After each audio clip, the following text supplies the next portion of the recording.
vyagizwe n'uyu musitanteri wa komine Kayokwe birateye isoni kubera yuko uyu musitanteri yibagiye yuko ikibanza arimwo ari ico guserukira abanyagihugu bamutoye, hanyuma igikorwa ajejwe kikaba ico kubahiriza amategeko hamwe n'ukworohereza abanyagihugu kugira ngo babeho neza, batere imbere, batunganirwe, bagire umutekano, hanyuma kandi bashobore gukora imigambi yabo atagitsure kandi atawubatesha. Ivyo nivyo umusitanteri yategerezwa gukora kugira rero abantu bashobore gutera imbere, nuko bashobora gukora utwabo, hanyuma umwe wese akimbura utwo yabiri yakuya akadufungura canke akadushora canke akatugaba. Muri ico gihe rero aborozi ntibashobora na gatonya gutegekwa yuko bategerezwa gushora amata kuri koperative, kuko koperative ni ukuvuga iki? Koperative ni ukuvuga yuko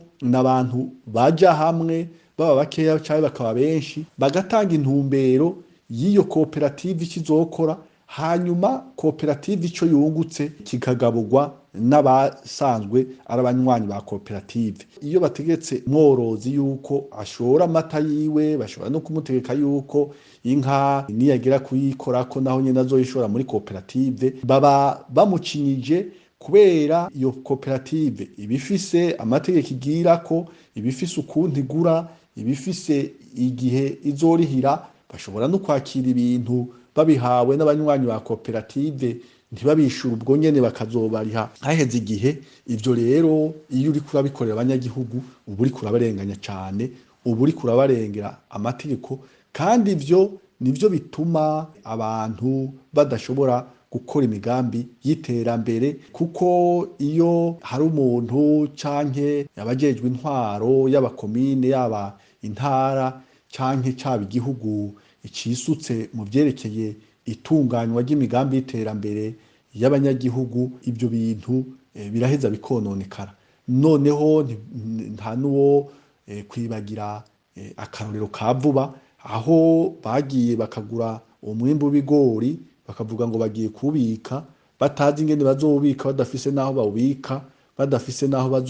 bazowushorera canke ico bazowukoza, hanyuma uwo mwimbu ukagira kutaba wakoreshejwe n'abo benewo, bakaba bawugurishije ku mahera y'intica ntikize, kandi kakaba gahombo ku gihugu. Nibi vy'amata rero bitanguye uku aho muri Kayokwe bishobora no gukwira n'ahandi bakabikora, mugabo ibi bintu bizoba ari ukwambura abanyagihugu, nta kintu na kimwe c'akunguko abanyagihugu bazoheza ngo bakure. Rero abanyagihugu nabo bakwiye kwibako, kuko amategeko agenga agateka ka zina muntu, uhereye kw'itangazo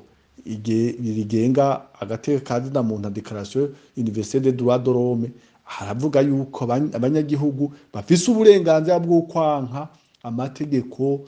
atabereye. Hanyuma rero abanyagihugu ivyo bintu baraheza bavyanke, abadasanzwe bari muri iyo koperative, ayo mafyufya, ayo makamano baraheza bayafungure canke bayashore canke bayagemure, bayakoze ico bashaka, mugabo iryo tegeko ry'uwo musitanteri baryamagane.